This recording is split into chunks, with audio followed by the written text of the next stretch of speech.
If you like camping, you're going to love this particular project, as I have a multi-part series as we begin the process of building a teardrop trailer. And the first part that you see over here is the floor and the insulation. So why don't you stick with me and see how it's built.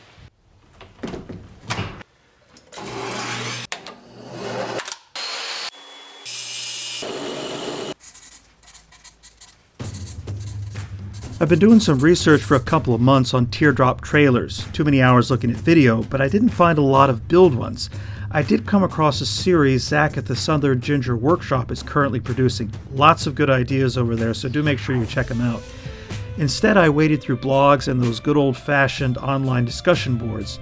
It seems most people start with a small utility trailer. I was lucky enough to find a used 4x8 trailer at a good price. As with any structure, it begins with its foundation. I went to SketchUp to give myself an idea of what I needed to do. The big concern was making sure that the framing and cross members ran across the mounting holes that were already in the frame. As I was going with 1-inch thick insulation, I envisioned the framing to be 1x2. I was smart enough to remember that a 1x2 was only 3/4 of an inch thick and too short for the insulation, so I opted for 2x2s when I was at the store and cut the 1.5-inch thick material down to 1, completely forgetting that the width would also be 1.5 inches.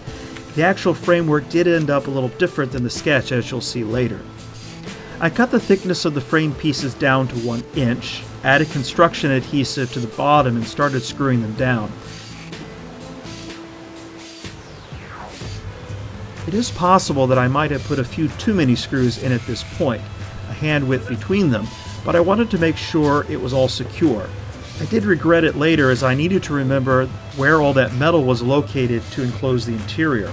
All of those screws will also need to be kept in mind later when I'm bolting the wall down to the floor frames.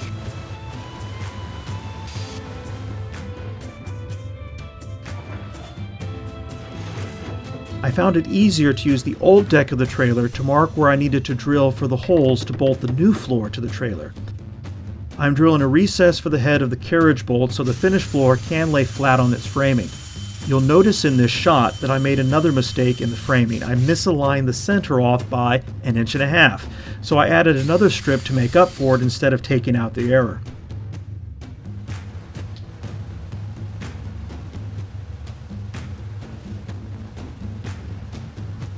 One of my least favorite parts was applying the fibered asphalt coating. It is typically used to coat flat roofs. It is thick, it smells, gets on everything, and takes forever to dry. The asphalt appears to be the tried and true method, but I read that people have also had great results with rubberized paint.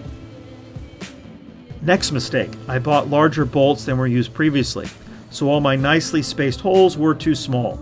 A step bit, though, made quick work of it, and then a little paint sealed the exposed metal. I went ahead and cut off the extra length of the bolts once I attached the base floor to the trailer and hit it with a coat of paint as well. The old bolts were rusty, and I wanted to try and prevent any corrosion on the new ones. It was finally time to start installing the solid foam insulation. As I said earlier, I'm using 1-inch thick material which has an R5 rating. Ripping it to width was easiest on the table saw, but when I cross-cut it to length, I marked, scored, and bent it, which produced a clean-cut line. About half the time I did score it a little bit too deep and at an angle, which was continued then when I snapped the insulation, and so it took me a little bit of time to shave it off so that it fit in the opening. This left only the need to seal the insulation inside, which I did by laying down another bead of construction adhesive, placing a full sheet of 3/4-inch red oak plywood on the top, and then screwing it down.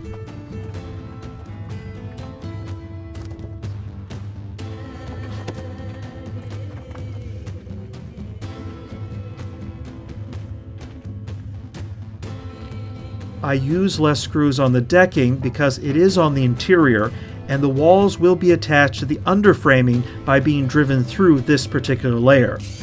All of those little X's you see on the side of the framing is where a screw is located.